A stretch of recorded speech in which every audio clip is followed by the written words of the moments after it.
Hello students, कैसे हो सब लोग। आज हम कंप्लीट मैंगो कल्टीवेशन पढ़ने वाले हैं, तो तैयार हो जाओ सब लोग। इसी पूरी क्लास में, एक ही क्लास में हम पूरा मैंगो कवर करने वाले हैं, है ना। तो बिना समय गंवाए, अच्छा एक चीज़ और, इसका जो है आपको थ्योरी का जो पीडीएफ भी मिलेगा, और ये 50 MCQ ऑफ मैंगो यहाँ जो हम पढ़ेंगे उसका आपको 50 MCQ मिलेगा लगाने के लिए, जो कि नेक्स्ट वीडियो में आएगा 50 MCQ। तो वहाँ पे आप इसको सॉल्व करेंगे, ठीक है। तो पहले आज हम मैंगो पढ़ते हैं, तो देखते हैं आज हम क्या क्या कवर करने वाले हैं। इसमें जनरल चीज़ें जैसे इसका फैमिली क्या है, बोटेनिकल नेम क्या है, ये सब जो चीज़ें हैं। उसके बाद क्लाइमेट एंड सॉइल रिक्वायरमेंट की पढ़ेंगे, कल्टीवेशन प्रैक्टिस पढ़ेंगे, प्रोपागेशन का मेथड क्या है, वैरायटीज़ क्या हैं, वैरायटीज़ की कैरेक्टरिस्टिक्स क्या हैं, और इसके फ्लावरिंग एंड पॉलिनेशन के बारे में पढ़ेंगे, यील्ड और स्टोरेज के बारे में पढ़ेंगे, न्यूट्रिशनल प्रोफाइल क्या है, इंसेक्ट पेस्ट के बारे में पढ़ेंगे, इसमें कौन कौन सी डिजीज़ लगती है, फिजियोलॉजिकल डिसऑर्डर क्या है, इसमें क्या होता है, और लास्ट में आएगा pre harvest and post harvest management कैसे करेंगे, ठीक। तो इतने सारे टॉपिक्स आज हम इस मैंगो में कवर करने वाले हैं, है ना। चलो आगे बढ़ते हैं। तो पहला जो आता है हमारे पास मैंजीफेरा इंडिका, इसका बोटेनिकल नेम है। इसकी फैमिली एनाकार्डियेसी है। फ्रूट टाइप की बात करें तो ये ड्रुप या स्टोन है आता है इसका फ्रूट टाइप। एडिबल पार्ट इसका मीजोकार्प होता है। ओरिजिन इसकी इंडो बर्मा रीजन है, ठीक है। चलो आगे बढ़ते हैं। ये मैंगीफेरा जीनस है, ये इंडिका स्पीसीज है ना। प्लाइडी की बात करें तो ये मैंगो जो होता है एलो पॉलीप्लाइडी होता है जनरली, लेकिन इसमें एक वेलाई कोलम्बन वैरायटी है, ये एलो ऑक्टाप्लाइड होती है, यानी कि इसमें जो गुणसूत्र है क्रोमोसोम नंबर 80 होता है, और नॉर्मली हमें 40 देखने को मिलता है नॉर्मल वैरायटी में। वेलाई कोलम्बन में 80 होता है, ठीक। इंडिया का नेशनल फ्रूट है मैंगो, और भारत का जो स्थान है दुनिया भर में वो 56% कवर करता है मैंगो प्रोडक्शन में। मतलब अगर दुनिया में 100 आम हो रहे हैं तो वहाँ पे 56 आम 56 मैंगो इंडिया के होंगे, ठीक है। बाकी के जो भी मैंगो होंगे वो अन्य देशों से होंगे। और इसको और किस किस नाम से जानते हैं, किंग ऑफ फ्रूट्स के नाम से जानते हैं। किंग ऑफ ट्रॉपिकल फ्रूट है ये, प्राइड फ्रूट ऑफ इंडिया है, सिंबल ऑफ लव है, इसको जो है बाथरूम फ्रूट भी बोलते हैं, है ना। चलो आगे बढ़ते हैं। क्लाइमेट एंड सॉइल रिक्वायरमेंट की बात करते हैं। तो क्लाइमेट इसके लिए ट्रॉपिकल और सब ट्रॉपिकल अच्छा होता है, और ये एवरग्रीन फ्रूट प्लांट है। टेम्परेचर इसका 24 से 27 डिग्री होता है, मतलब अच्छा होता है, होना चाहिए। एल्टीट्यूड जो है 1100 मीटर एबव सी लेवल के ऊपर होता है इसका एल्टीट्यूड। रेनफॉल की बात करें तो 25 से 250 सेंटीमीटर के बीच रेनफॉल होनी चाहिए। सॉइल जो है ये एलुवियल और लिटराइट सॉइल इसके लिए अच्छा होता है, स्लाइटली एसिडिक होगा तो अच्छा होगा। इसमें जो है ब्लैक कॉटन सॉइल को अवॉइड करना चाहिए, क्योंकि कॉटन जो सॉइल होती है ब्लैक सॉइल उसमें पुअर ड्रेनेज होता है ना। और इसमें पीएच टॉलरेंस की बात करें तो ये बहुत ही टॉलरेट नहीं कर पाता। अगर 7.5 के ऊपर पीएच जाता है तो ये ग्रो अच्छे से मैंगो नहीं करेगा। और ये फ्रॉस्ट सेंसिटिव होता है, ससेप्टिबल होता है फ्रॉस्ट के लिए। और अगर फ्लावरिंग के समय रेनफॉल हो गई फरवरी मार्च में तो भी हानिकारक है। कल्टीवेशन प्रैक्टिस देखो, एक कब पौधा लगाना चाहिए आपको, तो उसका सही समय है जून से लेकर सितंबर तक। स्पेसिंग की बात करें तो ये कन्वेंशनल स्क्वायर सिस्टम, यानी कि 10 बाय 10 पे लगता है, 1 हेक्टेयर में 100 प्लांट लगेगा। और अगर आप हाई डेंसिटी प्लांटिंग करते हैं, जैसे अगर आप आम्रपाली का पौधारोपण कर रहे हो तो वहाँ पे 2.5 × 2.5 मीटर में लगाओगे तो 1 हेक्टेयर में 1600 प्लांट आ जाएगा। ट्रेनिंग प्रूनिंग की बात करें तो ये जब 2 से 3 साल का पौधा हो जाता है तब इसमें ट्रेनिंग की जाती है। प्रूनिंग जो है अगस्त से सितंबर के मध्य में साउथ इंडिया में होती है। हेडिंग बैग जो है वो नवंबर से दिसंबर के बीच होता है। इंटरक्रॉपिंग की बात करें, इंटरक्रॉपिंग, एक मिनट, इंटरक्रॉपिंग जो है यहाँ 5 से 6 साल तक किया जा सकता है। यहाँ देखो ये मैंगो के ट्रीज़ लगे हैं और यहाँ पे आलू की खेती भी की जा रही है। बाकी जब मैंगो बड़े हो जाते हैं तो वहाँ उसके नीचे हल्दी भी लगाया जा सकता है ना। स्मजिंग यानी क्या होता है, स्मोकी फायर, पौधे के नीचे जो है धुआं कर देते हैं ताकि फ्लावरिंग हो जाए, अच्छे से इंड्यूस करने के लिए फ्लावरिंग ताकि आ जाए। ये दरअसल एक्चुअली ये जो है ना साउथ इंडिया में ज़्यादातर किया जाता है स्मजिंग। अब वो भी बंद हो चुका है, अब उसके स्थान पे हम लोग केमिकल का यूज करते हैं, पिक्लोब्यूट्राजोल या कल्टार भी बोलते हैं इसको, कल्टार का यूज करने लगे हैं। और कल्टार का यूज एक तरह से और किया जाता है अल्टरनेट बियरिंग को रोकने के लिए, क्योंकि नॉर्थ इंडिया में अल्टरनेट बियरिंग होती है, यानी कि एक साल फल आएगा, एक साल नहीं आएगा, फिर नहीं आएगा, है ना। तो इस तरीके से चलता है। इसको 5 से 10 ग्राम प्रति प्लांट यूज करते हैं पिक्लोब्यूट्राजोल को, ठीक है।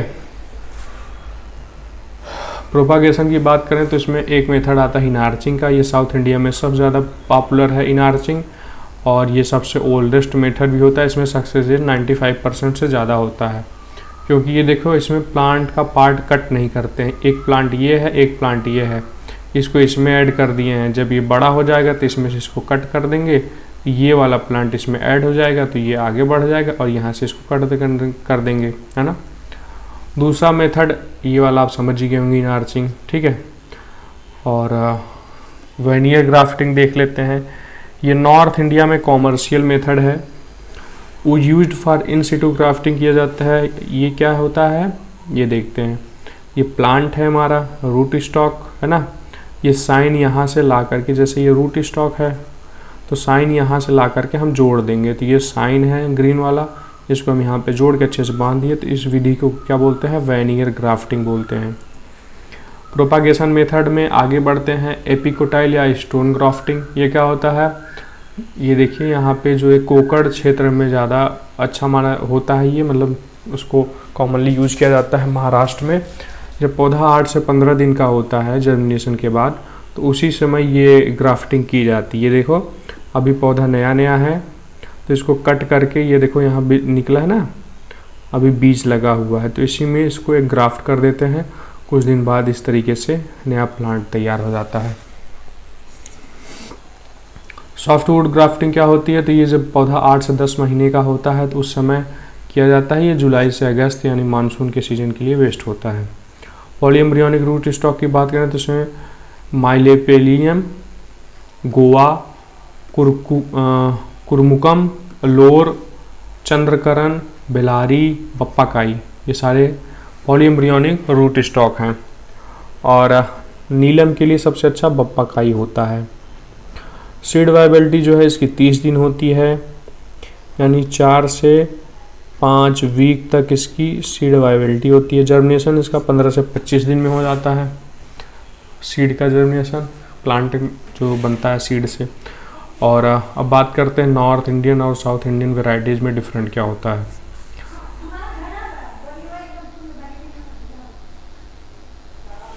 बियरिंग हैबिट की बात करें तो ये अल्टरनेट बियरर होता है नॉर्थ इंडिया वाला, साउथ इंडिया वाला रेगुलर बियरर यानी कि हर साल आएगा, और नॉर्थ इंडिया में रुक रुक के आएगा, एक साल आएगा एक साल नहीं आएगा। एम्ब्रियोनिक की बात करें तो ये मोनो एम्ब्रियोनिक होता है, जबकि साउथ इंडियन जो होता है वो पॉली एम्ब्रियोनिक होती है। इसमें पॉली एम्ब्रियोनिक मतलब एक से अधिक एम्ब्रियो जो होते हैं तो उसको पॉली एम्ब्रियोनिक बोलते हैं, ठीक है।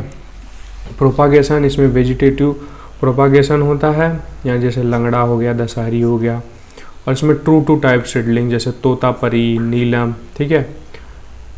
और ये इंडियन जो नॉर्थ इंडियन है ये सेल्फ इनकम्पैटिबल होता है, जबकि साउथ इंडियन सेल्फ कंपैटिबल होता है, ठीक है। इंपॉर्टेंट वेराइटीज़ एंड कैरेक्टरिस्टिक की बात कर लेते हैं। तो अल्फांसो जो वैरायटी होती है एक्सपोर्ट के लिए सबसे अच्छी मानी जाती है, और विदेशों में इसकी काफ़ी मांग भी होती है, और ये स्पॉन्जी टिश्यू के लिए ससेप्टिबल भी होता है, इसमें स्पॉन्जी टिश्यू बहुत ज़्यादा आता है, और ये कैनिंग के लिए अच्छी मानी जाती है। मैंगो को जो कैनिंग करते हैं वो इसी वैरायटी से करते हैं। चौसा जो है ये सबसे मीठी वैरायटी होती है, लेट सीजन की होती है, नॉर्थ इंडियन वैरायटी है ये। दशहरी जो है नॉर्थ इंडिया में पॉपुलर है और ये अल्टरनेट बियरर है और ये मॉल फॉर्मेशन के लिए ससेप्टिबल भी होती है। बंगालपल्ली जो है ये मेन कॉमर्शियल वैरायटी है आंध्र प्रदेश की। और जो केसर होता है ये गुड प्रोसेसिंग होता है, इसको प्रोसेस करने के लिए यूज किया जाता है और ये मेनली गुजरात में पॉपुलर है। नीलम वैरायटी रेगुलर बियरर होती है, 2 क्रॉप्स पर ईयर आता है और ये जो है आइडल फॉर लॉन्ग ट्रांसपोर्ट, लंबे दूरी के लिए आइडल होता है। रुमानी की बात करें तो रुमानी जो होता है ये एप्पल शेप की वैरायटी है और used for Dasheri dwarfing Dasheri, है ना, इसको दशहरी को ड्वार्फ करने के लिए भी इसका यूज किया जाता है। निरंजन ये ऑफ सीजन बियरर है, यानी कि इसका फ्रूट जो है अक्टूबर में आता है। और लाल सिंदूरी जो है ये पाउडरी मिल्ड्यू के लिए रेसिस्टेंट होती है। जेवियर जो वैरायटी है ये हाईएस्ट वैरायटी है, इसमें 24.8 ब्रिक्स होता है। नॉर्मली अगर किसी वैरायटी में 20 ब्रिक्स है तो उसे अच्छा माना जाता है, इसमें 24.8 ब्रिक्स है TSS। मूल गोवा जो है ये मोनो एम्ब्रियोनिक है इंडिया में, जबकि यही सेम वैरायटी फ्लोरिडा में पॉली एम्ब्रियोनिक हो जाती है। ठीक है, ये जो है मदर है कलर्ड कल्टीवार का। और एडवर्ड जो है ये रेसिस्टेंट है एंथ्राकनोज के लिए। बॉम्बे ग्रीन जो वैरायटी है अर्लीस्ट है नॉर्थ इंडियन वैरायटी में और मॉल फार्मेशन के लिए हाईली ससेप्टिबल है। ये सारी वैरायटी आप बार बार पढ़ोगे ना तो याद हो जाएगा, इसमें आप परेशान मत हो, ठीक है। जितनी बार आप रिपीट करोगे, या अभी आप जो है ये वीडियो जो देख रहे हो ना इसको 1.5x पे करके भी देख सकते हो, तो ताकि आपका समय भी बचेगा और चीज़ें रिवाइज भी हो जाएंगी। इस सब का मैं PDF आपको दे दूंगा, तो उसके लिए परेशान मत होना, ठीक है। चलो अब हाइब्रिड की बात कर लेते हैं। तो मल्लिका जो वैरायटी होती है वो क्या है, नीलम क्रॉस दशहरी। आम्रपाली दशहरी क्रॉस नीलम, है ना। DNA इसको ऐसे लिखते हैं DNA। नीलम क्रॉस मल्लिका इसको लिखते हैं MDM इंडियम। और रत्ना जो है NAR नर, नार भी बोल सकते हो। सिंधु जो है RAS रस, रस से सिंधु हो गया। मल्लिका जो है इसमें हाईएस्ट विटामिन A पाया जाता है, ये रेगुलर बियरर है और हाई TSS है। रेगुलर बियरर है तो मतलब साउथ इंडियन होगी। आम्रपाली जो है ये ड्वार्फ वैरायटी होती है, रेगुलर बियरर होती है, क्लस्टर बियरिंग भी होती है और इसी का जो है HDP मेथड से प्लांटेशन करते हैं, हाई डेंसिटी प्लांटिंग। ये कितना प्लांट लगता है, 1600 प्लांट लगता है 1 हेक्टेयर में। और रत्ना जो है ये रेगुलर बियरर है और फ्री फ्रॉम स्पॉन्जी टिश्यू है और इसमें जो है हाई पल्प होता है रत्ना में। और सिंधु जो है ये सीडलेस वैरायटी है ना, इसमें स्टोन जो है 3% होता है फ्रूट का और ये रेगुलर बियरर है, ठीक। तो आप ऐसे याद कर लेना। आगे बढ़ते हैं, अर्का पुनीत, ये अल्फांसो एंड बेंगनपल्ली की वैरायटी है। अच्छा एक चीज़ और बतानी थी, यहाँ देखो नीलम दशहरी और दशहरी नीलम। अब कोई कहेगा यार ये तो सेम ही है, सेम नहीं है। यहाँ पे इसको फीमेल लिया गया है, फीमेल क्रॉस मेल, यानी कि पहले जो वैरायटी होगी वो फीमेल होगी और जो बाद में वैरायटी होगी वो मेल होगी, ठीक है, समझ गए। ठीक है, चलो अल्फांसो और बेंगनपल्ली को क्रॉस कराते हैं तो अर्का पुनीत मिलता है और ये रेगुलर बियरर है और फ्री फ्रॉम स्पॉन्जी टिश्यू है और ये कैनिंग के लिए भी सूटेबल है। साई सुगंधा की बात करें तो तोता पर ये क्रेशर के क्रॉस से होता है और ये फ्री फ्रॉम मॉल फॉर्मेशन है, suitable for pulp making. Ambika variety जो होती है आम्रपाली और जनार्दन प्रसाद के क्रॉस से होती है। ये डार्क रेड स्किन होती है इसकी और हाई यील्डिंग वैरायटी है। अर्का अरुणा जो है ये बेंगनपल्ली और अल्फांसो के क्रॉस से होती है। यह रेगुलर बियरर है और ये हाई डेंसिटी प्लांटिंग के लिए भी सूटेबल है। अर्का अमोल की बात करें तो ये अल्फांसो और जनार्दन प्रसाद को क्रॉस करके बनता है और यहाँ पे ये भी रेगुलर बियरर है और ये जो है एक्सपोर्ट के लिए सूटेबल होता है अर्का अनमोल, ठीक है। अच्छा अब कुछ नई वेराइटीज़ की भी बात कर लेते हैं, जैसे पूसा अरुणिमा, ये आम्रपाली और सेंसेशन यूएसए की वैरायटी है, उसके क्रॉस से बना है। अर्का अरुणिमा और अक्षय वैरायटी जो है ये दशहरी के सिलेक्शन से बनी है। साई सुगंधा हम पढ़ ही चुके पीछे, जो है तोता पर ये केसर से बना है। ऑफ सीजन की बात करें, ऑफ सीजन वैरायटी जो होती हैं तो उसमें जो है रीजन की बात करें तो कन्याकुमारी और मदुरई डिस्ट्रिक्ट जो कि तमिलनाडु में है, वहाँ पे होता है जनवरी से फरवरी के सीज़न में। और कौन कौन सी वैरायटीज़ हैं वहाँ पे, नीलम है, रुमानी है, बेंगलोर है। एक्सपोर्ट वैरायटीज़ हमने पढ़ा था पीछे भी, अल्फांसो है, दशहरी है, केसर है, बेंगनपल्ली है। तो आप ये सब याद करें। दशहरी कहाँ होती है, उत्तर प्रदेश में। केसर कहाँ की है, गुजरात की। बेंगनपल्ली कहाँ है, आंध्र प्रदेश की। ठीक। फ्लावरिंग और पॉलिनेशन की बात करें तो इसमें जो पॉलिनेटर होता है वो हाउस फ्लाई होती है। जो घर की मक्खियाँ होती हैं वो पॉलिनेटर का काम करती हैं। और फ्लावर्स पर पेनिकल जो है वो 1000 से 6000 के बीच होता है एक फ्लावर में। फ्लावर पर पेनिकल यानी एक पेनिकल में कितने फ्लावर होंगे, तो 1000 से 6000 के बीच में होता है। और बाइसेक्सुअल फ्लावर होते हैं इसमें, जैसे हाईएस्ट होता है साई सुगंधा में, लंगड़ा, उसके बाद आता है 69%, सबसे कम आता है रुमानी में। फ्लावर ड्रॉप जो होता है 99.9% हो जाता है, केवल 0.1% ही फ्लावर फ्रूट में चेंज होता है, क्योंकि इतने सारे फ्लावर हैं, सारे फ्रूट में बदल जाएंगे तो पेड़ ही गिर जाएगा। फ्रूट बट डिफरेंशिएशन की बात करें तो साउथ इंडिया में ये जो है दिसंबर से जनवरी में दिखने लगता है, और नॉर्थ इंडिया में फरवरी से मार्च में दिखने लगता है। ठीक है, चलो आगे बढ़ते हैं। यील्ड और स्टोरेज की बात करें तो एवरेज यील्ड जो होती है वो 8 टन पर हेक्टेयर होती है। 1000 से 2000 फल जो है पर प्लांट माने गए हैं। और इंडिया में अवेलेबिलिटी की बात करें तो मार्च से मध्य अगस्त तक ये अवेलेबल होता है मैंगो। और स्टोरेज के लिए इसको 13 डिग्री टेम्परेचर और 85 से 95% ह्यूमिडिटी अच्छी होती है। और ये मैच्योर ग्रीन फूड 4 से 10 दिन तक इसको रूम टेम्परेचर पर रखा जा सकता है। प्री कूलिंग जो है वो एक्सपोर्ट के लिए अगर करना है तो 10 से 12 डिग्री सेल्सियस पर किया जाता है। अगर हम वैरायटी वाइज देखें स्पेसिफिक स्टोरेज टेम्परेचर को, तो देखो दशहरी, मल्लिका और आम्रपाली के लिए 12 डिग्री, लंगड़ा के लिए 14 डिग्री और चौसा के लिए 8 डिग्री टेम्परेचर आइडियल होता है। पोस्ट हार्वेस्ट ट्रीटमेंट की बात करें तो 3% जो है waxing plus hot water treatment, ताकि इसकी स्टोरेज लाइफ एक्सटेंड हो जाए, बढ़ जाए। इसमें वेपर हीट ट्रीटमेंट भी करते हैं, ताकि इसमें जो फ्रूट फ्लाई वगैरह है, स्टोन वेविल हैं, वो उसको डिसइंफेक्ट किया जा सके वेपर हीट ट्रीटमेंट के थ्रू। ठीक है। न्यूट्रिशनल प्रोफाइल की बात करें तो विटामिन ए जो है वो सबसे ज़्यादा होता है फलों में। आम के अंदर 4800 इंटरनेशनल यूनिट आईयू होती है। इसके बाद क्या होता है, पपाया होता है 2020। ठीक है। प्रोटीन सीड कर्नेल, इसके सीड कर्नेल में 9.5% प्रोटीन होता है।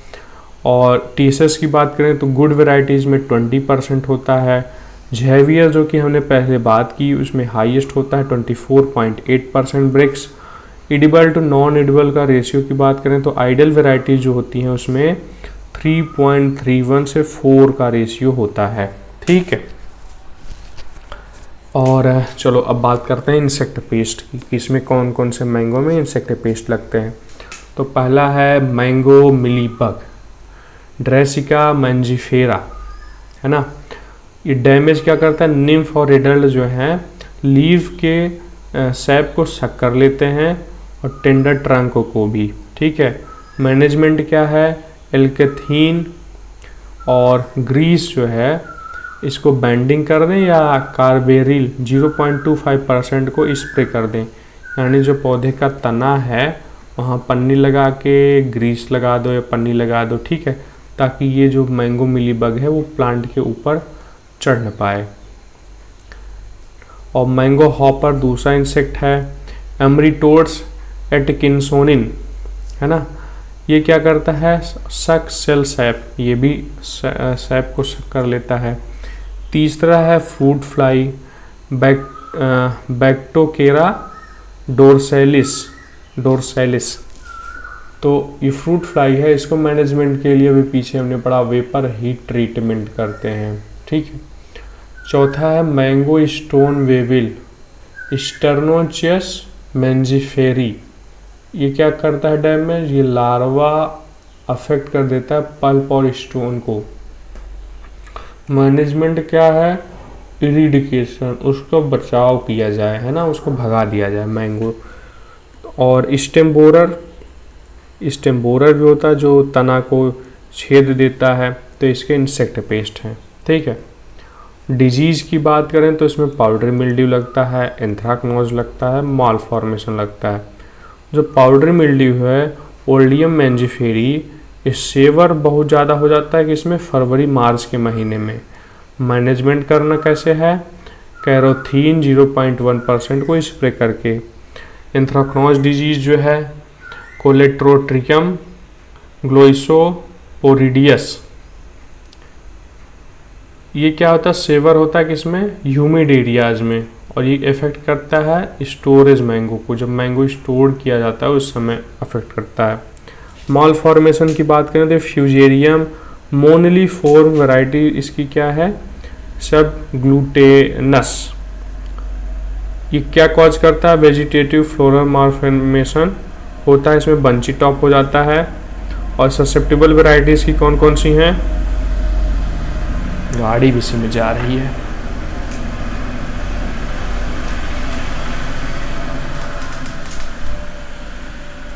चलो कहाँ थे हम लोग, तो माल फॉर्मेशन के लिए ससेप्टेबल वैरायटी कौन कौन सी है, बॉम्बे ग्रीन है, चौसा है, दशहरी है, दशहरी भी है इसमें माल फॉर्मेशन के लिए। मैनेजमेंट कैसे करना है, प्रूनिंग कर देनी, उसको काट करके निकाल देना है।